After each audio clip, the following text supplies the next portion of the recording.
नमस्कार, मैं ईशान चौधरी आप सभी फ्यूचर ऑफिसर्स का स्वागत करता हूँ। 68वीं बीपीएससी परीक्षा को ध्यान में रखते हुए आज हम कुछ जीव विज्ञान की एमसीक्यू हल करेंगे। तो आइए हम शुरू करते हैं। प्रश्न नंबर 825 तक कल हम लोगों ने चर्चा कर ली थी। उसी श्रृंखला में आज 826 आपके सामने है। आज का टॉपिक रहेगा सेक्शन वाइज, जैसे हम आपको पता है डिस्कस कर रहे हैं, तो आज का टॉपिक इसी में है, जेनेटिक्स इवोल्यूशन से रिलेटेड है। और उसी में कुछ प्रश्न लेके आए। कल हम लोगों ने इसी टॉपिक पर चर्चा की थी, उसी को आगे बढ़ाते हैं। जो बाकी बचे प्रश्न हैं वो जल्दी हम एक आध क्लास में और मिलके ख़त्म कर लेंगे। तो चलिए देखते हैं पहला प्रश्न। प्रश्न नंबर 826 आपसे कह रहा है कि which of the following are correct matched with respect to their taxonomical classification. निम्नलिखित में से कौन सा वर्गीकरण टेक्सोनॉमिकल जो क्लासिफिकेशन है उसके हिसाब से सही नहीं है। सही है मतलब, माफ़ कीजिएगा, मेल खाता है ना, सही मेल खाता देखना है। तो इसमें पहला दिया हुआ है स्पाइनी एंटीटर। स्पाइनी एंटीटर क्या होता है? एक तरह का स्तनधारी होता है। ठीक है, देखिए फिर से लिख लेते हैं। पहले आई मछली, ठीक है, अच्छा इसमें दिया हुआ है, चलिए इसमें दिया हुआ है। पहले कांटे, इसका कहना है कि कांटेदार एंटीटर समुद्री अर्चिन और सी ककम्बर या समुद्री ककड़ी इकाइनोडर्मेटा के भीतर आती हैं। तो हमारा, जैसे मैं भी आपको बता रहा था, जो कांटेदार एंटीटर है ये क्या है? ये मैमल है या स्तनधारी है, इकाइनोडर्माटा नहीं है ना। इकाइनोडर्माटा पीछे आता है। इकाइनोडर्माटा के भीतर आएंगे आपके समुद्री अर्चिन आ गया, समुद्री ककड़ी आ गई, स्पाइनी एंटीटर नहीं आएगा। ठीक है, तो ये ऑप्शन तो हो गया गलत। बी क्या कह रहा है? बी कह रहा है कि लंगूर मतलब और शेर और मगरमच्छ ये सब स्तनधारी हैं। तो बताइए मगरमच्छ कब से स्तनधारी होने लगा? मगरमच्छ क्या है? रेप्टाइल है, सरीसृप है, स्तनधारी तो है नहीं, तो ये भी गलत हो गया। ठीक है, आगे बढ़ते हैं। सी ऑप्शन क्या कह रहा है? मक्खी, तितली और मच्छर ये आर्थ्रोपोडा हैं। तो हाउस फ्लाई, बटरफ्लाई, मॉस्किटो ये क्या है? सारे इंसेक्ट्स हैं। और इंसेक्ट किस में आते हैं? स्तनधारी, माफ़ कीजिएगा, आर्थ्रोपोडा के भीतर है ना। तो ऑप्शन क्या हो जाएगा? ये तो सही हो गया सी। आगे देखते हैं डी क्या कह रहा है। डी कह रहा है कि फ्लाइंग फिश, उड़ने वाली मछली, कटल फिश और सिल्वर फिश ये फिशेस या मीन के भीतर आते हैं। तो देखिए ऐसा है, फ्लाइंग फिश जो है ये तो मछली है, जो कटल फिश है ये मछली नहीं है। ठीक है, ये मोलस्का है। और सिल्वर फिश ये आर्थ्रोपोडा है, कीड़ा है। ठीक है, नाम सिल्वर फिश होने से मछली नहीं हो जाता, तो ये भी गलत हो गया। सही का चयन करना था, ऑप्शन सी आपका सही हो गया। ठीक है, प्रश्न नंबर 826 हमने देखा। आगे बढ़ते हैं।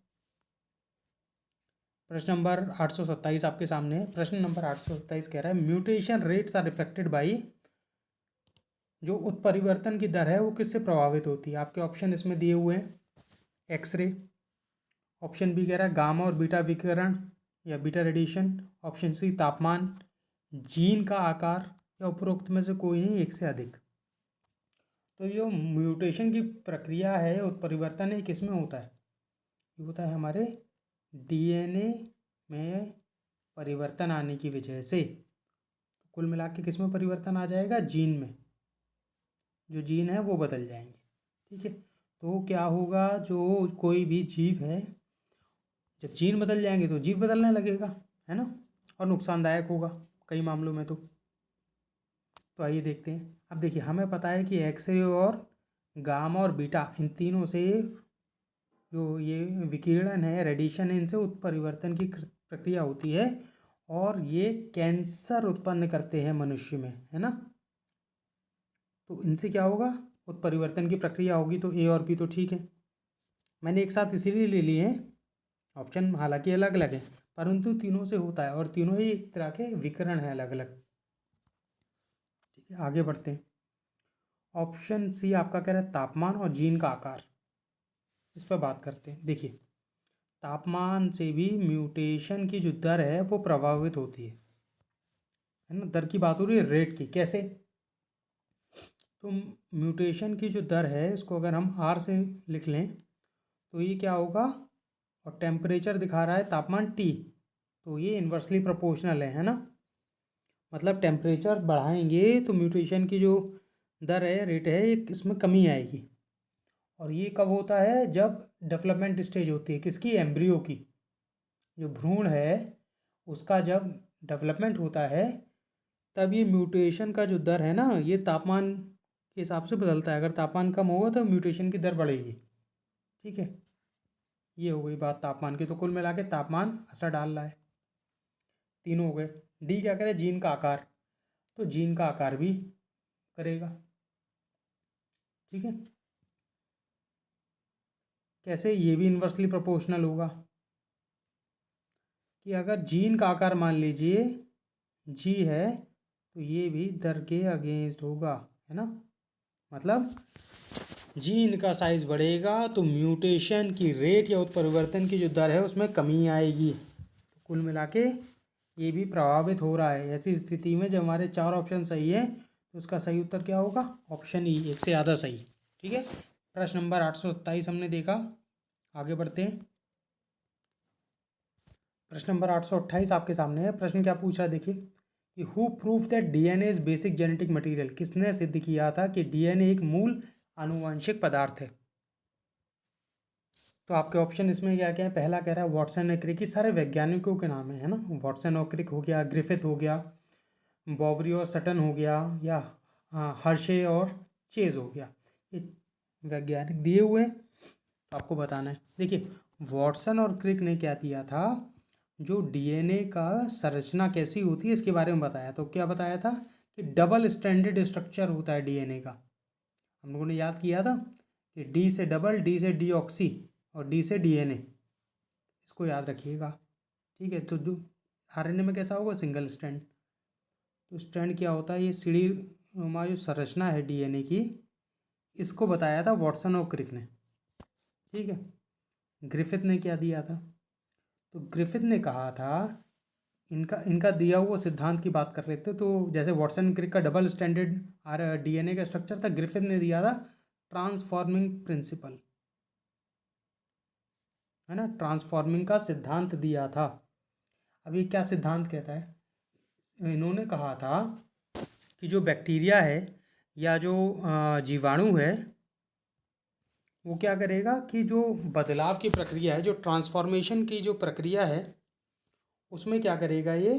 अपने जो व्यवहार है, उसका जो फंक्शन है, उसमें अगर वो बदलाव लाता है तो ट्रांसफॉर्मेशन हो जाएगा, है ना। तो ट्रांसफॉर्मेशन की प्रक्रिया है, जो ट्रांसफॉर्मेशन है वो बैक्टीरिया में बदलेगा फंक्शन की वजह से। अगर बैक्टीरिया अलग अलग तरह के कार्य कर रहा है, अलग अलग तरह के फंक्शन कर रहा है, तो उसमें भी ट्रांसफॉर्मेशन आ जाएगा। ठीक है, तो ट्रांसफॉर्मिंग प्रिंसिपल किसने दिया था? ग्रिफिथ ने। ठीक है, बॉवरी और सुटन ने क्या दिया था? बॉवरी और सुटन ने कहा दी थी क्रोमोजोम का सिद्धांत। क्रोमोजोम थ्योरी, क्रोमोजोमल थ्योरी बोलते हैं इसे। ठीक है, याद रखिएगा ये कि किससे क्या जुड़ा हुआ है। मैच द फॉलोइंग में ही पूछा जा सकता है कि बॉवरी और सटन ने दिया था क्रोमोजोमल थ्योरी, क्रोमोजोमल सिद्धांत। ट्रांसफॉर्मिंग की थ्योरी दी थी ग्रिफिथ ने। ठीक है, तो बॉवरी और सटन ने क्या दिया था? Chromosomal theory. अभी क्रोमोजोमल थ्योरी क्या है, एक छोटा सा समझ लेते हैं। क्रोमोजोमल थ्योरी में इन्होंने कहा था कि जो इनहेरिटेंस होती है, इनहेरिटेंस मतलब माता और पिता के जो लक्षण हैं, जो जीन के माध्यम से उनकी संतानों में पहुंचते हैं, तो ये जीन जो है ये क्रोमोसोम कैसा होता है? क्रोमोसोम का स्ट्रक्चर कुछ, तो जीन जो है क्रोमोसोम के ऊपर पाए जाते हैं। बॉवरी और सटन ने कहा था पूरे जो क्रोमोसोम है, ये पंखुड़ियाँ जो है ना इसकी, इस पूरे पे जीन फॉलो जो फैला नहीं रहता है, हर जगह मौजूद नहीं होता, कुछ कुछ जगह पर ही जीन मौजूद होता है।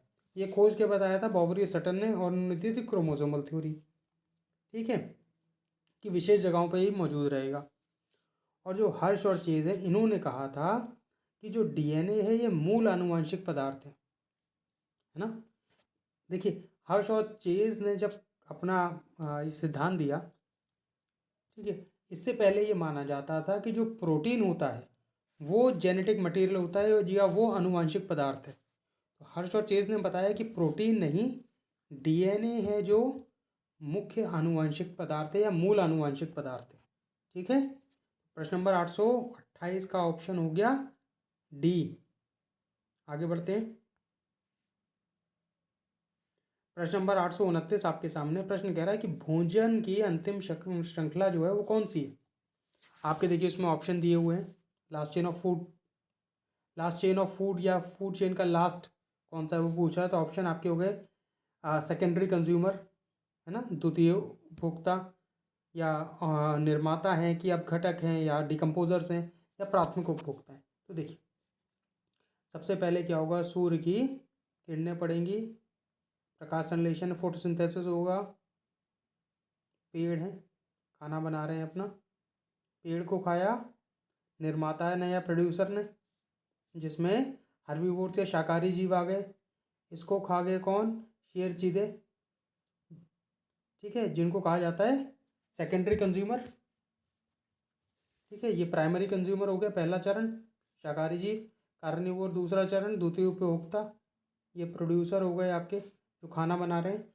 और जब ये कंज्यूमर मर जाएगा या आपका पहला मतलब अगर जो चारा खाने वाले पशु हैं जो हरे पेड़ पौधे को खा रहे हैं वो मर जाएं, या पेड़ मर जाए, या फिर आपका ये शेर चीते मर जाएं जो सेकेंडरी कंज्यूमर्स हैं, तो इन सबको भक्षण कौन करेगा फिर, तो उसका भक्षण करेगा डिकम्पोज़र, जो विषाणु हैं, जो जीवाणु हैं, जैसे काई है, जो फंगस है, माफ़ कीजिएगा काई नहीं होगी, फंगस, फंगस को कहा जाता है आपका कवक। तो कवक हो गया या फंगस या फिर बैक्टीरिया, ये सब क्या करेंगे, इनका जो अवशेष है ना, बचा हुआ मृत भाग, उसको खाएंगे, तो ये डिकम्पोजर हो गए। तो ये क्या है, ये सबसे उच्च पर पाए जाएंगे, सबसे अंतिम श्रृंखला है।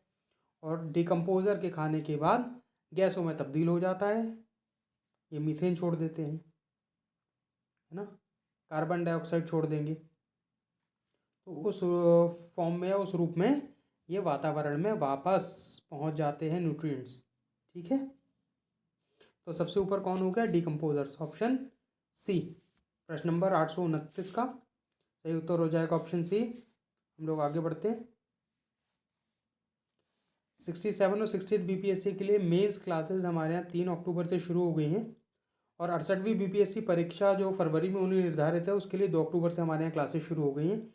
आप लोग चाहें तो ज्वाइन कर सकते हैं कोर्सेज। प्रश्न नंबर 830 आपके सामने है। प्रश्न कह रहा है कि अगर is a commercially obtain from, अगर व्यावसायिक रूप से प्राप्त किया जाता है किससे। तो पहले समझते हैं अगर ये है क्या, इसको बोला जाता है अगर अगर, है ना।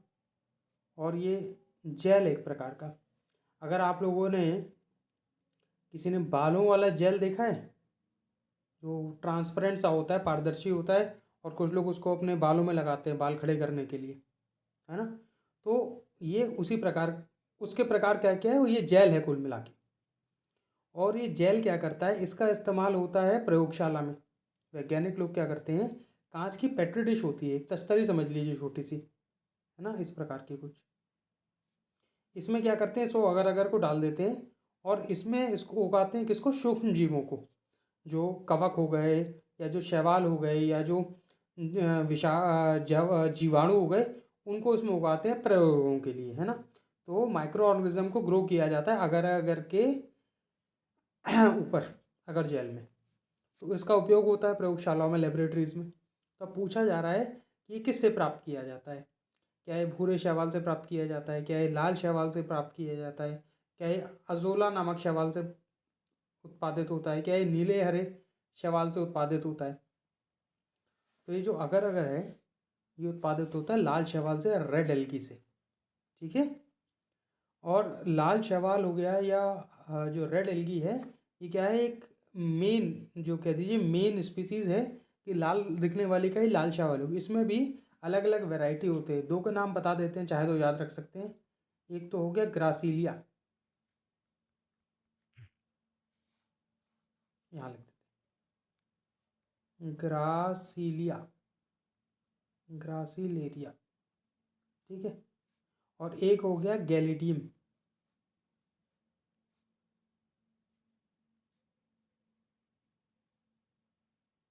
है ना, चाहे तो नोट कर सकते हैं। ग्रासिलेरिया और गैलिडियम ये दोनों लाल शैवाल हैं जिनसे अगर अगर बनता है ना, ये नाम इनके नाम है। चलिए प्रजाति कह सकते हैं लाल शैवाल की। प्रश्न नंबर 830 का सही उत्तर कौन सा हो जाएगा? Option B. आगे बढ़ते हैं। प्रश्न नंबर 831 आपके सामने है। प्रश्न पूछ रहा है होमोलोगस ऑर्गन्स आर, आपको इसमें से समजातीय अंग जो है उनको पहचानना है कौन सा है। देखिए, तो इसके लिए हमें पता होना चाहिए समजातीय अंग क्या होते हैं, होमोलोगस ऑर्गन्स।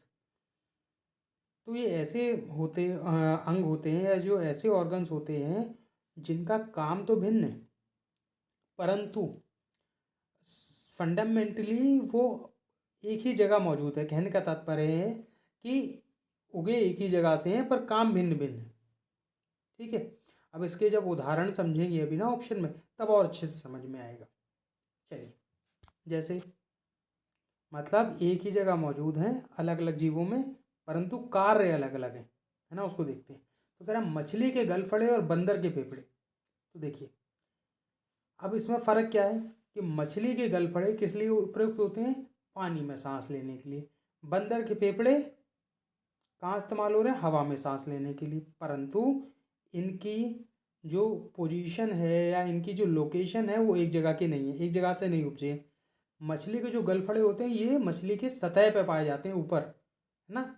और बंदर के जो ये फेफड़े हैं वो कहाँ पाए जाएंगे? उसके अंदर, पेट के अंदर। और मछली कभी नाक से सांस नहीं लेती, गलफड़ों के माध्यम से सांस लेती है। बंदर नाक से सांस लेता है। तो ये एक जैसे समजातीय अंग नहीं होंगे, एनालॉगस ऑर्गन ये नहीं है। अगला क्या कह रहा है? मछली के पेक्टोरल पंख और शेर के अग्रंग, है ना, pectoral fins of fish and fore limbs of lion. तो पेक्टोरल पंख कहलाते हैं आगे वाले जो उसके पंख होते हैं मछली के। अगर ये मान ली जाए एक मछली है तो ये आगे वाले पंख होंगे, तो इनको कहा जाता है पेक्टोरल फिन्स। ये पीछे की पूंछ होती है और ये पीछे वाले हाइंड फिन्स होते हैं इसके, मछली के। ठीक है, अब और क्या कह रहा है? शेर के अग्रंग। तो शेर के आगे वाले दो पैर हैं जो फोरलिम्स, और मछली के आगे वाले पंख। अब ये क्या है? दोनों एक ही जैसी उत्पत्ति है। क्यों? मछली भी एक क्या है? केशुरुक है या वर्टिब्रेट है। और शेर भी, शेर अपने दो पैरों का इस्तेमाल आगे बढ़ने के लिए करता है, मछली भी अपने आगे वाले पंखों का इस्तेमाल आगे बढ़ने के लिए करती है। तो ये सही हो जाएगा। ठीक है, सही उत्तर है। अब देखिए, इसी की जगह अगर ये ऑप्शन बदला होता थोड़ा कि मछली की पूंछ और शेर की पूंछ, अगर ऐसा होता तभी समजातीय अंग नहीं होते। क्यों? मछली की पूंछ क्या करती है? उसको दाएं और बाएं मुड़ने में मदद करती है।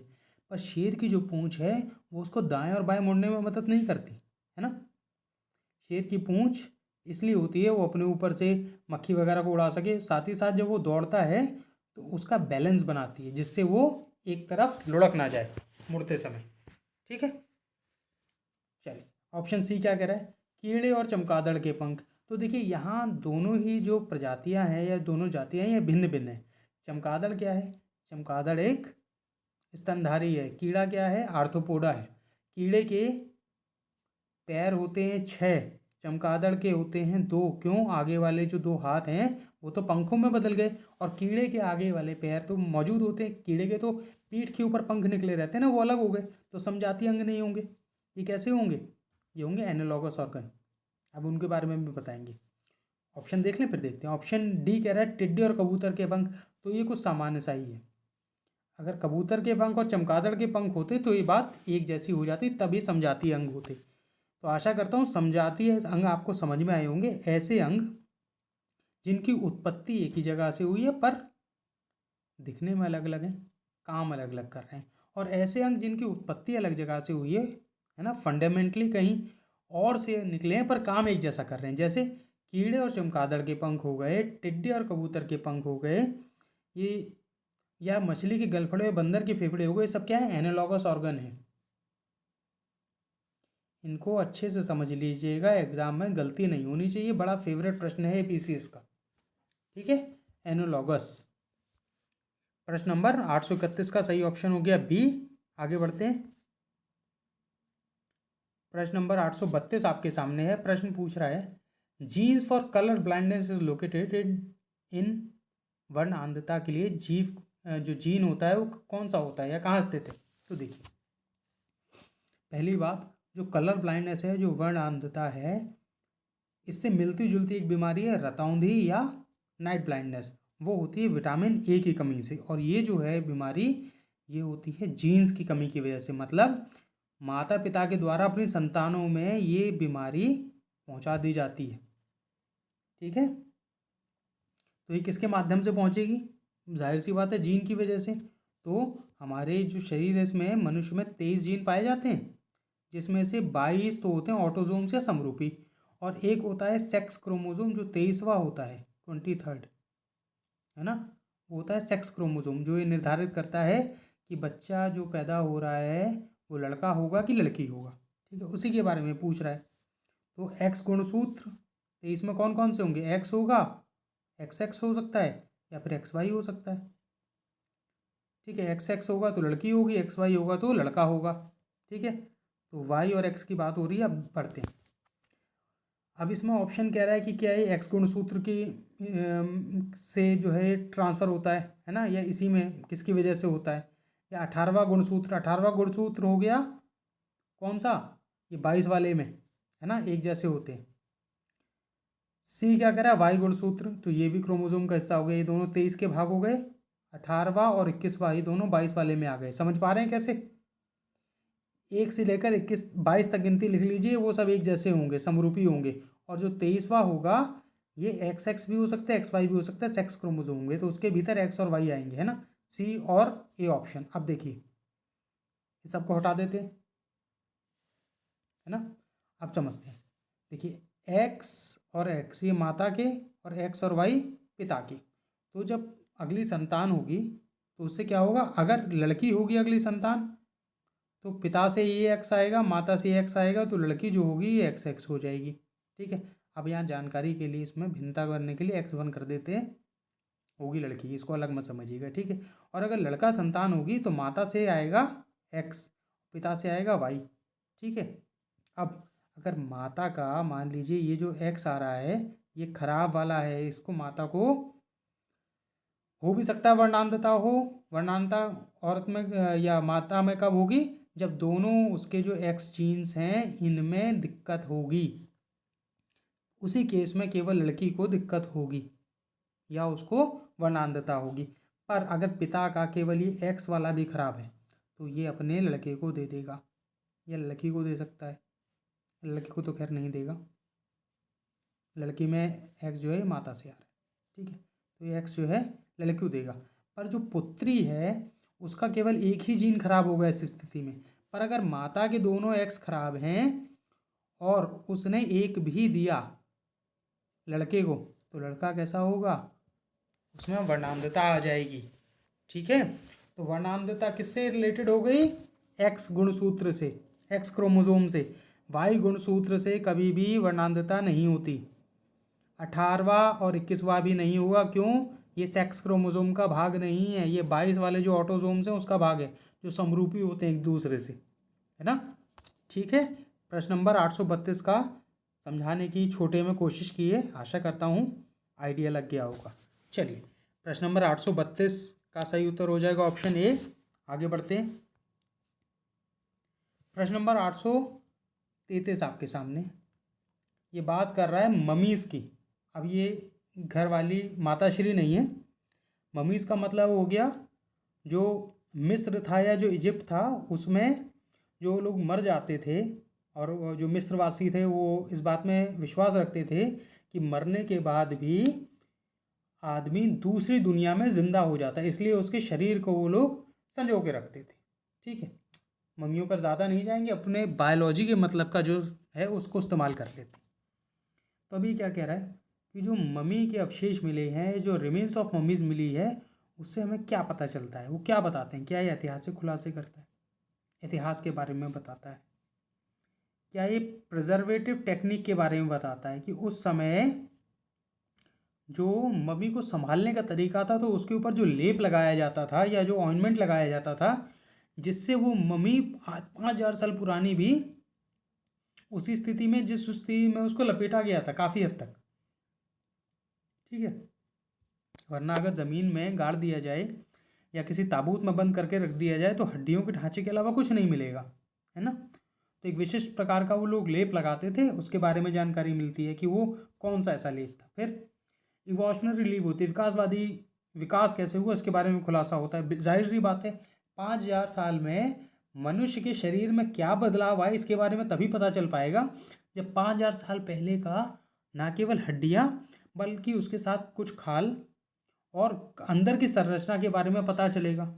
तो ये भी हमें पता चलेगा। और क्या पता चलेगा कि वो जो मृत्यु हुई है वो किस कारण से हुई है। ठीक है, तो उससे आज की बीमारियों के बारे में भी पता चलेगा। जैसे उस ज़माने में मिस्र में प्लेग फैला करता था, क्या किसी शिकारी के मारने से हुई है, क्या लड़ाई के दौरान मृत्यु हुई। तो बीमारियों के बारे में प्लेग जो था ना उससे, देखिए प्लेग से महामारी हमारे यहाँ मगध काल में जो मगध साम्राज्य था उसमें भी आई, मिस्र में भी आई। तो जो प्लेग की बीमारी है बहुत पुरानी है। ठीक है, तो इसके बारे में ही पता चलता है। तो ये देखिए पहला वाला ऑप्शन तो फाइनल है कि हिस्टोरिकल डिस्क्लोजर, हिस्ट्री के बारे में तुम्हें पता चलेगा ही, है ना। मिस्र वाले कैसे थे इसके बारे में जानकारी हो जाती है। तो इसके क्या है, चारों ही ऑप्शन सही है। तो ऐसी स्थिति में ऑप्शन ई सही होगा, चारों ही ऑप्शन सही होने की स्थिति में। तो प्रश्न नंबर 833 का सही उत्तर क्या हो जाएगा, ऑप्शन ई। आगे बढ़ते हैं। चंदमणि IAS अकेडमी 67 तो 68 BPSC कोर्स लेके आया है आपके लिए मेंस टेस्ट सीरीज, जिसमें GS की क्लासेस हमारे यहाँ 2 अक्टूबर से शुरू हो गई हैं टेस्ट, और ऑप्शनल टेस्ट हमारे 1 अक्टूबर से history, geography, PSIR, philosophy, LSW, home science, sociology के लिए शुरू हो गए हैं। इसमें 20 टेस्ट पूर्ण रूप से डिस्कशन के साथ कराए जाएंगे। आप लोग अधिक जानकारी के लिए 800-2255-086 पे कॉल करके अधिक जानकारी प्राप्त कर सकते हैं। प्रश्न नंबर 834 आपके सामने प्रश्न पूछ रहा है कि पृथ्वी पर सबसे पुराना जीव कौन सा है ना, which is the oldest organism on earth.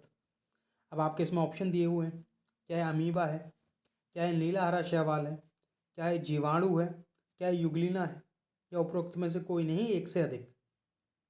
तो देखिए इसको समझने का सबसे अच्छा तरीका है, पहले तो ये पता कर लीजिए, आपको पता होगा कि पहले पौधों का जन्म हुआ और पौधों के बाद जीव आए, फर्स्ट प्लांट्स जो है, और उसके बाद जब उन्होंने ऑक्सीजन बनानी शुरू की, वातावरण में ऑक्सीजन आई है, पहले पानी में आई फिर वातावरण में आई, तो पानी में जब ऑक्सीजन की मात्रा बढ़ी उसके बाद ही तो जीव आएंगे।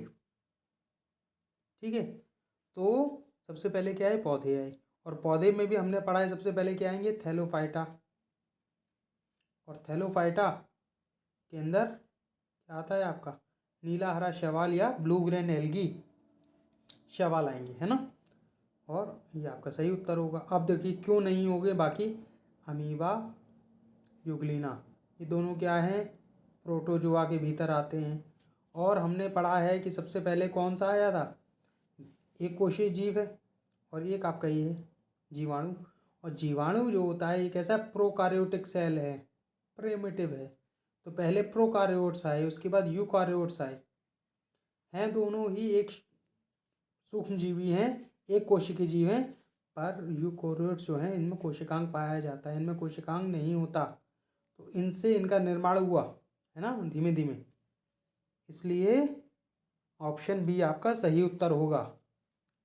इसके अलावा एक एडिशनल इन्फॉर्मेशन आ गई, तो युग्लिना जो है इसको कहा जाता है पादप जगत और जीव जगत के बीच का व्यक्ति, या व्यक्ति नहीं कहेंगे, बीच का ऑर्गेनिज्म कहा जाता है इसे। क्यों इसको कहा जाता है ग्रीन प्रोटोजोआ भी बोलते हैं, हरा प्रोटोजोआ, क्योंकि ये पादप जगत और जीव जगत के बीच की कड़ी। ठीक है, प्रश्न नंबर 834 का हमने सही उत्तर देखा। आगे बढ़ते हैं। प्रश्न नंबर 835 आपके सामने। प्रश्न नंबर 835 कह रहा है कि who explain first the evolution of life, जीव के विकास की व्याख्या सर्वप्रथम किसने की थी। क्या ये चार्ल्स डार्विन ने की थी, क्या ये हुगो डिवियर्स ने की थी, क्या ये मेंडल ने की थी, या लेमार्क ने की थी। तो देखिए जीवन के विकास की व्याख्या दो लोगों ने की है, एक तो चार्ल्स डार्विन ने की है और एक लेमार्क ने की है, और इन दोनों में भी सर्वप्रथम की है लेमार्क ने। क्या बताया था लेमार्क ने, लेमार्क ने एक सिद्धांत दिया था जिसको उसने अपने नाम पे ही रखा, जिसका नाम उसने दिया लेमार्किज्म। इसमें लेमार्क ने बोला था कि कोई जीव है, उसने अपने जीवन में कुछ ऐसा काम किया जिसकी वजह से उसके शरीर का कोई विशेष अंग ज़रूरत से ज़्यादा इस्तेमाल हुआ। कहने का तात्पर्य ये है कि अगर कोई जीव है, इसने जिराफ के उदाहरण से समझाया था कि अगर कोई जीव है जैसे जिराफ, उसको पत्तियाँ नीचे खाने को नहीं मिली तो उसने क्या किया, उछल उछल के पत्ती खाना शुरू किया, और पत्तियों की चाहत में जब वो उछलने लगा और ऊपर चढ़ने लगा तो उसकी वजह से उसके आगे के कंधे और आगे की गर्दन धीमे धीमे विकसित होने लगी। तो कुछ पीढ़ियों के बाद उसकी गर्दन अत्यंत लंबी हो गई, आगे के कंधे जो है वो ऊंचे हो गए। घोड़ा जो होता है उसको आप लोगों ने देखा होगा, उसकी पीठ लगभग सीधी होती है ना। जो जिराफ होता है उसका जो कुछ आकार होता है, उसमें पीछे वाले पैर इसके छोटे होते हैं, ये बड़े वाले पैर लंबे होते हैं, और ऐसा कुछ होता है ना। तो ये लैमार्क ने बताया। और ये जो है, जो उसने धीमे धीमे बढ़ना शुरू किया जिराफ ने, वो आगे अपने जो बच्चे थे या आगे आने वाली जो उसकी जनरेशन थी उसमें ये आगे भेजता गया। ये कहता है लैमार्किज्म। ठीक है, तो ये पहले है। हालांकि बाद में लैमार्किज्म को गलत साबित कर दिया था वैज्ञानिकों ने। ठीक है, ये सही नहीं ठहराई गई थी। जबकि चार्ल्स डार्विन ने जो विकास का सिद्धांत लैमार्क के बाद दिया था वो माना गया, आज भी माना जाता है। और लैमार्क कहाँ के थे, फ्रांस के थे। ठीक है, प्रश्न नंबर 835 हमने देखा, सही उत्तर ऑप्शन डी। आगे बढ़ते हैं। प्रश्न नंबर 836 आपके सामने है। प्रश्न पूछ रहा है, देखिए इसमें आपको कुछ जानकारी दी हुई है कि इस वृक्ष की शाखाएं एक बड़े क्षेत्र में नए वृक्ष की तरह जड़ जमा लेती हैं। जड़ें फिर अधिक तनों और शाखाओं को जन्म देती हैं। ये कौन सा पेड़ है, बताइए। कहने का तात्पर्य है कि एक पेड़ है, उसका फैलाव हुआ, और जब फैलाव होने लगा तो उसकी जो शाखाएं थी उनमें से कुछ टहनियाँ ज़मीन की तरफ बढ़ने लगी, और अंततः वो ज़मीन पर पहुंच के उसने ज़मीन पर पकड़ बना ली। ठीक है, यहाँ अगर रेखा हम चित्र बनाएं इसका, तो ये ऐसे इसकी पेड़ है। जब ये और फैला तो यहाँ से कुछ शाखाएं निकली और वो नीचे पहुँच गई, यहाँ जड़ जमा ली। ठीक है, और समय के साथ क्या हुआ, ये पतली पतली शाखाएं थी, इन्होंने मोटी शाखाओं का रूप ले लिया, और ये सेकेंडरी स्टेम या द्वितीय तने कहलाए। तो इस तरह की जो कार्य है ये किस पेड़ में होता है, ये पूछा है आपसे। तो क्या है, इमली के पेड़ में होता है, क्या है बरगद के पेड़ में होता है, क्या है शीशम के पेड़ में होता है, या कि पीपल के पेड़ में होता है, कि किसी में नहीं होता। तो अगर आपने देखा हो बरगद का पेड़, तो उसमें अनेक शाखाएं ऊपर जो है टहनियों से निकल के नीचे ज़मीन में गई है, जिनको कहा जाता है सेकेंडरी स्टेम या द्वितीय तना। ठीक है, तो ऑप्शन क्या हो जाएगा सही, बरगद। इसी वजह से जो बरगद का पेड़ है इसका विस्तार बहुत ज़्यादा होता है आमतौर पे जो और पेड़ होते हैं उनके मुकाबले। और साथ ही साथ जब बहुत तेज़ आंधी तूफान भी चलते हैं तो आसानी से बरगद का पेड़ उखड़ता नहीं है ना, अतिरिक्त जड़ों की वजह से, या अतिरिक्त जो तने कह लीजिए।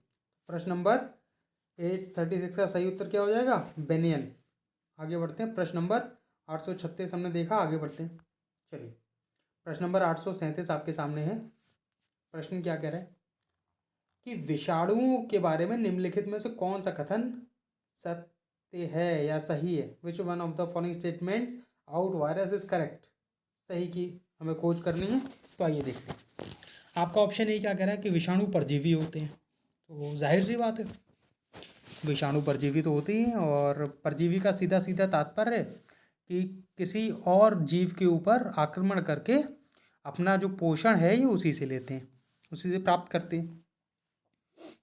और यहाँ तक कि जो विषाणु होते हैं ये जीवाणुओं को भी नहीं छोड़ते, उन पर भी हमला बोल देते हैं।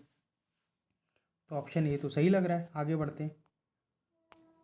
ऑप्शन बी क्या कर रहा है, विषाणुओं में या तो डीएनए होगा या तो आरएनए होगा, तो ये भी बात सही है। जो विषाणु है उनमें डीएनए और आरएनए दोनों मिलता है, दोनों है ना। अब आरएनए जिनमें मिलता है उनको बोलते हैं रेट्रोवायरस, याद रखिएगा, रेट्रोवायरस। ठीक है, और कुछ में डीएनए वायरस मिलता है।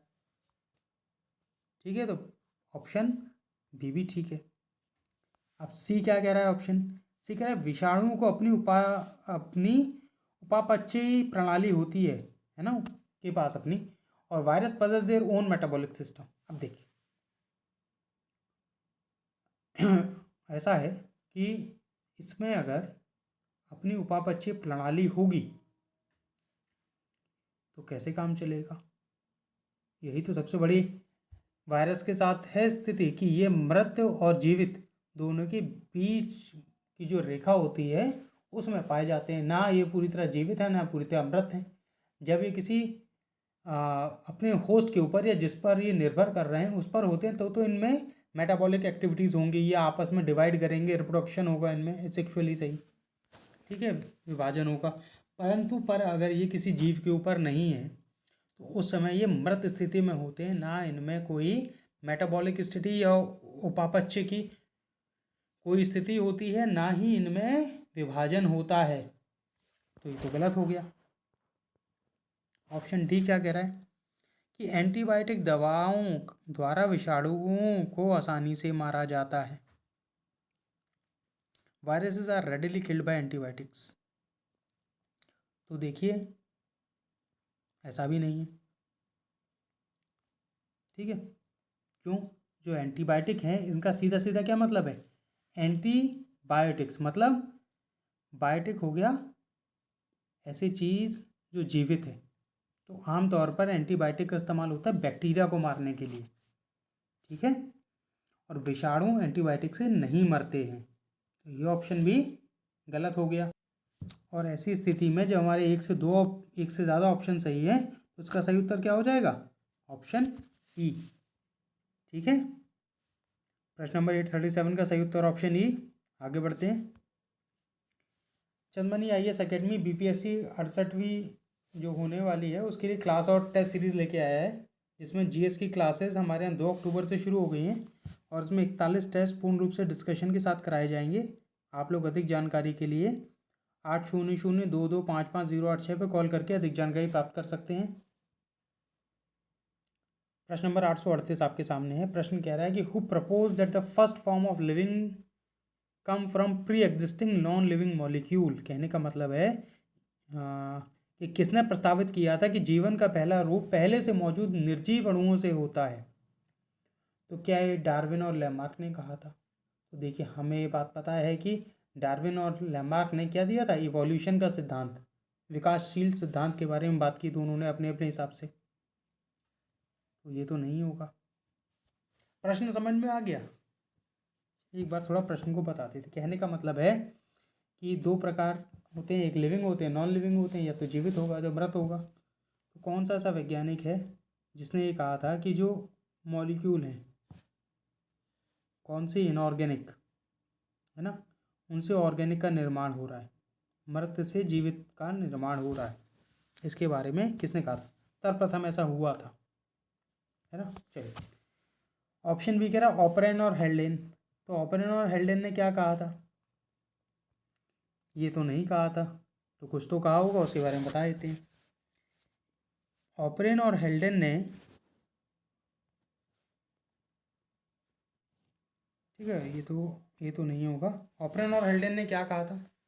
ऑपरेन और हेल्डेन ने कहा था कि जो लाइफ है ना, वो कहाँ से बनी है? वो इनऑर्गेनिक मॉलिक्यूल से बनी है। और हमारे इनऑर्गेनिक मॉलिक्यूल कौन से होते हैं जो ऑपरेन और हेल्डेन ने खोजा? वो कौन से बताए? उन्होंने बताया अमीनो एसिड। जो अमीनो अम्ल हैं उनसे जीवन का निर्माण हुआ है। पहले ये अमीनो अम्ल आपस में मिले और उन्होंने संरचना किसकी की? पॉलीमर की। और फिर ये पॉलीमर में से बाकी जो जीवित या जीवन का पहला स्वरूप विकसित हुआ है, किसने बताया? ऑपरेन और हेल्डेन ने। ये ऑप्शन सही हो गया, ठीक है। चलिए ऑप्शन सी क्या कह रहा है? पहला नहीं होगा, बी तो सही है, सी देखते हैं। ह्यूगो डिवीर्स ने क्या कहा था? तो जो ह्यूगो डिवीर्स नामक साइंटिस्ट थे, इन्होंने कहा था कि जो एक जीव से मतलब माता पिता से जो कैरेक्टर आगे भेजे जा रहे हैं वो किस में होंगे? वो जीन के माध्यम से जाएंगे। तो जीन में जो बदलाव आ गए वही केवल आगे जाएंगे। जो फिजिकल चेंज हुआ है, जैसा लैमार्क ने बताया था, वैसा नहीं होगा, जीन में बदलाव होगा तभी आगे वो कैरेक्टरिस्टिक फॉलो करेंगे, है ना। तो इसका इससे कोई लेना देना नहीं, आ गया इसलिए बता दिया। लुईस पास्चर का आपको पता ही है, लुईस पास्चर ने क्या खोजा था। लुईस पास्चर ने पास्चराइजेशन का सिद्धांत दिया था कि दूध को गर्म करोगे तो उसमें बैक्टीरिया नहीं पनपेगा, है ना। चलिए, प्रश्न नंबर 838 हमने देखा, आगे बढ़ते हैं। प्रश्न नंबर 839 आपके सामने है। प्रश्न पूछ रहा है, study of form of structure of organism is known as. जीवों के रूप और संरचना का अध्ययन किसके अंदर करते हैं इनमें से? क्या एनाटॉमी है, क्या टैक्सोनॉमी है, क्या फिजियोलॉजी है, कि मॉर्फोलॉजी है, कि उपरोक्त में से कोई नहीं, एक से अधिक? तो आइए समझते हैं। जो एनाटॉमी है इसमें केवल हम जीव के जो शरीर है उसकी संरचना का अध्ययन करते हैं, structure of the body anatomy में, ठीक है। कि जैसे हड्डी के अंदर अगर हाथ है तो हाथ के अंदर की संरचना कैसी है ना। रूप की बात में नहीं करते, केवल संरचना की, स्ट्रक्चर की बात करेंगे तो वो एनाटॉमी कहलाएगा, है ना। तो पूर्ण रूप से एनाटॉमी ठीक नहीं है। टैक्सोनॉमी क्या है? तो टैक्सोनॉमी है किसी का वर्गीकरण करना, नामांकन करना। किसने किया था? हम द्विपद नामकरण की व्यवस्था करते हैं, तो टैक्सोनॉमी है वर्गीकरण से रिलेटेड। तो टैक्सोनॉमी किसने किसने की? तो टैक्सोनॉमी आपकी विटकर ने किया, क्लासिफिकेशन, ठीक है। आपका एरिस्टोटल भी लेके आए, ठीक है। तो टैक्सोनॉमी भी नहीं होगा, एनाटॉमी भी नहीं होगा। आगे बढ़ते हैं। फिजियोलॉजी, फिजियोलॉजी क्या कहता है? फिजियोलॉजी कहता है कि जो मनुष्य है या कोई भी जीव है वो उसमें उसके अंग और उनमें जो रासायनिक प्रक्रिया, जो बायोमोलिकुलर प्रोसेस हो रहा है उसके बारे में जिसके अंदर पढ़ा जाएगा उसको बोलते हैं फिजियोलॉजी, ठीक है। तो ये भी नहीं होगा, बचा क्या? मॉर्फोलॉजी है, सही है। अब मॉर्फोलॉजी क्या कहता है? तो मॉर्फोलॉजी के भीतर हम पढ़ते हैं जीव, जीव के विभिन्न अंग और जीव और जंतु दोनों की बात कर रहा हूँ, या प्लांट्स और एनिमल्स की। तो ऑर्गेनिज्म, उसके अंदर के ऑर्गन्स, और ऑर्गन्स और जीव के बीच में कैसे तालमेल बैठता है। कि अगर जो दिल है उसको हवा चाहिए, ऑक्सीजन चाहिए ना, तो वो अपना फेफड़ों से कैसे तालमेल बैठाएगा। इन दोनों को जो ऊर्जा चाहिए वो छोटी आंत से निकल के कैसे आएगी, या कोशिका के लेवल पर, सेल के लेवल पर जो काम हो रहा है, ये सब मॉर्फोलॉजी में हम पढ़ते हैं। तो इसमें जीव के रूप और संरचना की बात होती है। केवल संरचना की बात होगी तो एनाटॉमी कहलाएगा, ठीक है। ऑप्शन 839 का सही उत्तर होगा ऑप्शन डी। आगे बढ़ते हैं। प्रश्न नंबर 840 आपके सामने। प्रश्न नंबर 840 कह रहा है कि इन डाउन सिंड्रोम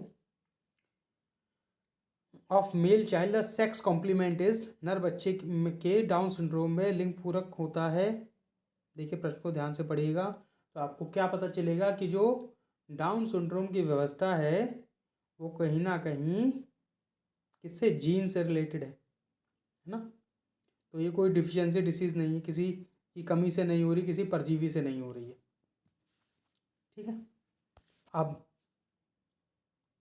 ये जो डाउन सिंड्रोम है इसमें क्या होता है, हमारे शरीर में जो 23 क्रोमोसोम का जोड़ा पाया जाता है इसमें एक तो सेक्स क्रोमोसोम हो गया। अब चूंकि नर है तो ये XY लिखा जाएगा, XX नहीं लिखूँगा क्योंकि वो इसमें जो फीमेल होता है, जो लड़की होती है उसमें, तो ये तो सरेआम गलत हो गया ऑप्शन बी, क्योंकि बात किसकी हो रही है? नर की, ठीक है, ध्यान रखिएगा। और YY नामक कुछ होता नहीं है, या तो XX होगा या XY होगा, ठीक है। और बात करते हैं अब इसमें होता क्या है। जो बचे हुए 22 है ना, इसमें अगर हम नंबरिंग करेंगे तो जो 21वां जोड़ा है, 1 से लेकर 22 तक की बात करें तो जो 21वां जोड़ा है इसमें होना क्या चाहिए? इसमें होना चाहिए X और X, क्योंकि 22 तक के जो क्रोमोसोम रहते हैं वो सारे XX है। केवल एक ये 23वां जो है ना, ये गड़बड़ करता है, जो डिसाइड करेगा कि लड़की होगी कि लड़का होगा। तो ये जो XX हैं इसमें क्या है, 2 होने चाहिए सामान्य मनुष्य में, और जिसमें डाउन सिंड्रोम होता है इसमें 2 ना होके 3 पाए जाते हैं। ऐसी स्थिति को कहा जाता है डाउन सिंड्रोम, मतलब अधिकता होने से भी नुकसान हो रहा है, और कम होगा तो भी नुकसान होगा, तो अलग प्रकार की जो बीमारी लग जाएगी। कुल मिला के ट्रिपल एक्स होना चाहिए, ठीक है। तो डी तो होगा नहीं, ये तो संभव ही नहीं है ना भाई, एक्स एक्स एक्स होगा, ठीक है। लिंग की बात हो रही है, तो हमें ये बात पता है जो डाउन सिंड्रोम है ये लिंग को मैं गड़बड़ नहीं करता, ठीक है। क्यों, लिंग वाला साफ करते हैं पहले, बड़ा अंदाज हो गया क्यों लिंग वाला होगा एक्स वाई। ये 23वां गुणसूत्र है, जो पेयर है 23rd क्रोमोसोम का पेयर। और डाउन सिंड्रोम किस में होगा, 21 वाले में, जिसमें क्या है एक्स एक्स, ठीक है। तो लिंग का तो डाउन सिंड्रोम से कोई लेना देना नहीं है, तो नर है एक्स वाई पाया जाएगा। और वैसे भी आप देखें तो एक्स एक्स तो नर में होता नहीं, वाई वाई तो कहीं भी नहीं होता, और ये कभी होगा नहीं, ठीक है। तो वैसे भी ऑड वन आउट से आप निकाल सकते हैं। प्रश्न नंबर 840 का सही उत्तर होगा ऑप्शन ए। आगे बढ़ते हैं।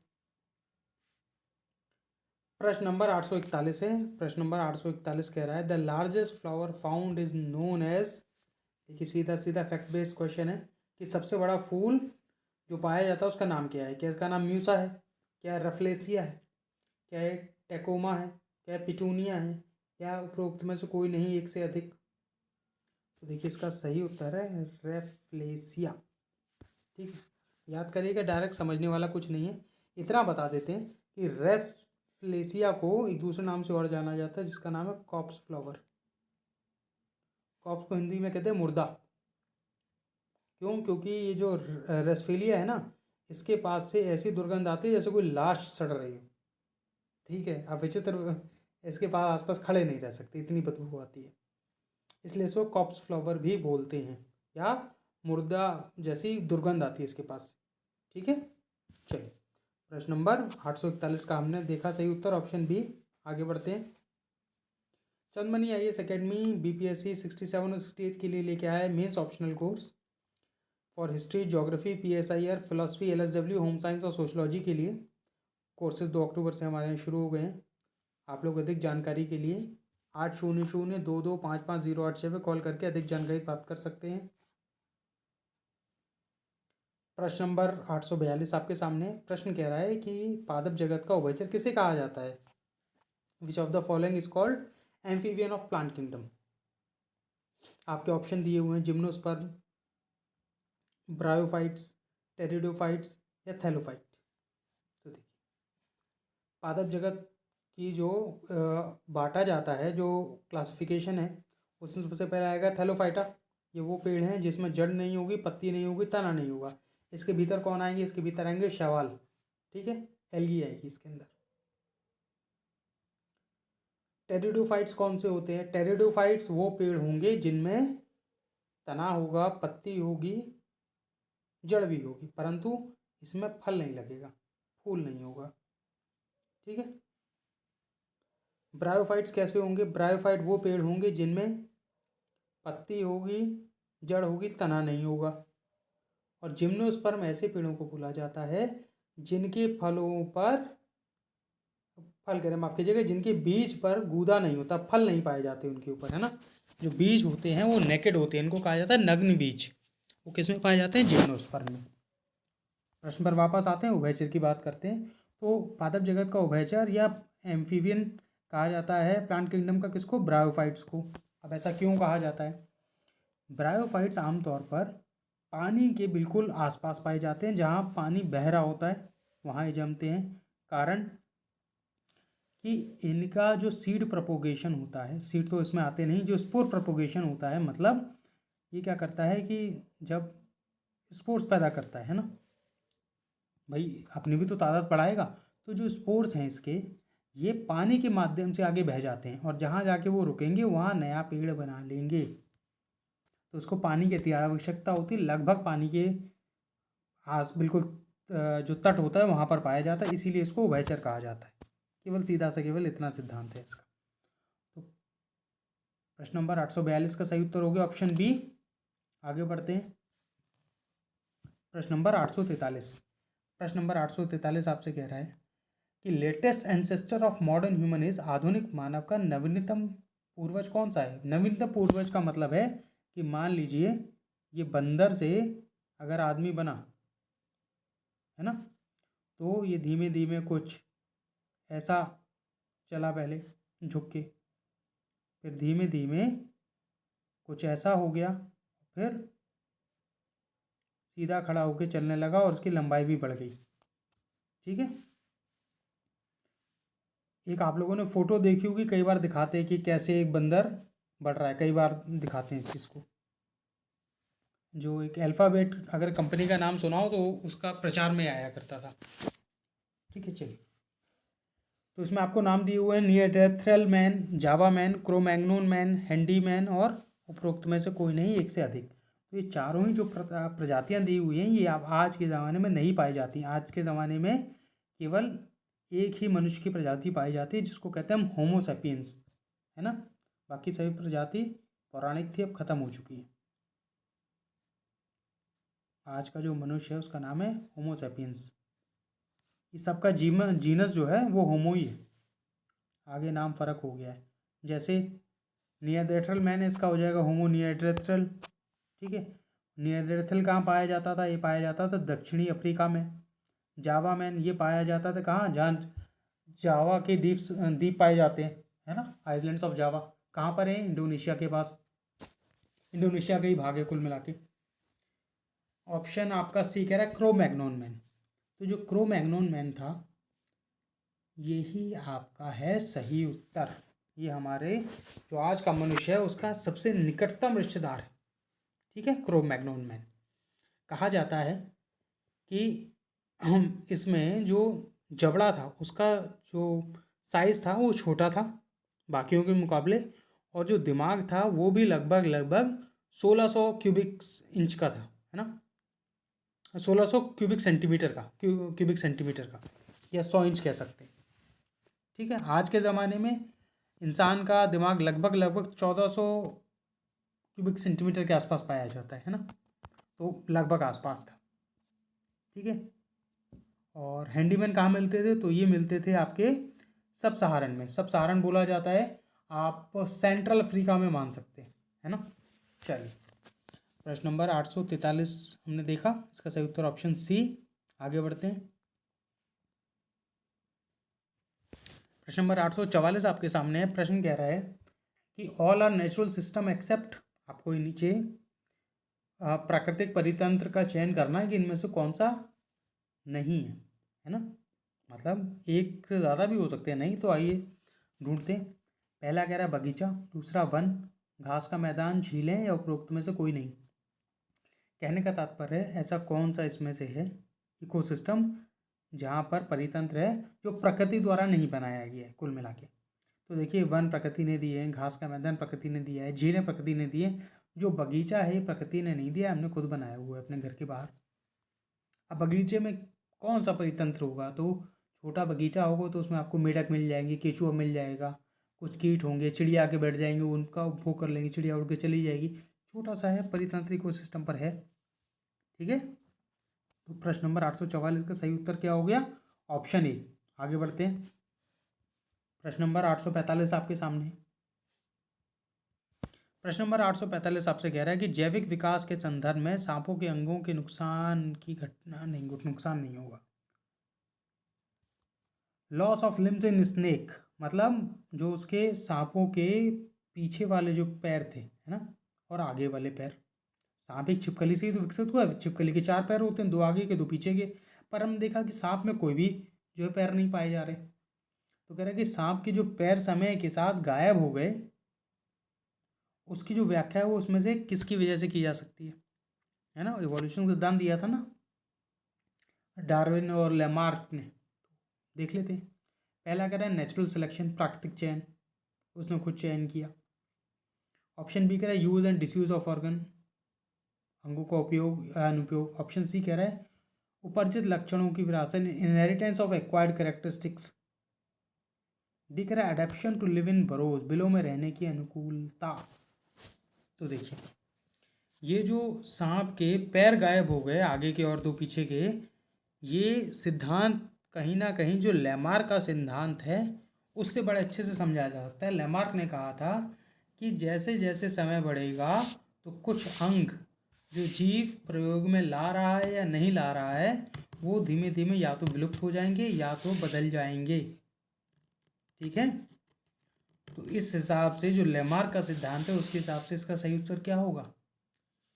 इसका सही उत्तर होगा use and disuse of organs. ठीक है, अंगों का उपयोग या अनुपयोग, ये किसने बताया था? लेमार्क ने। ठीक है, तो याद रखिएगा। ठीक है, प्रश्न नंबर 845 का हमने देखा, सही उत्तर ऑप्शन बी। आगे बढ़ते हैं।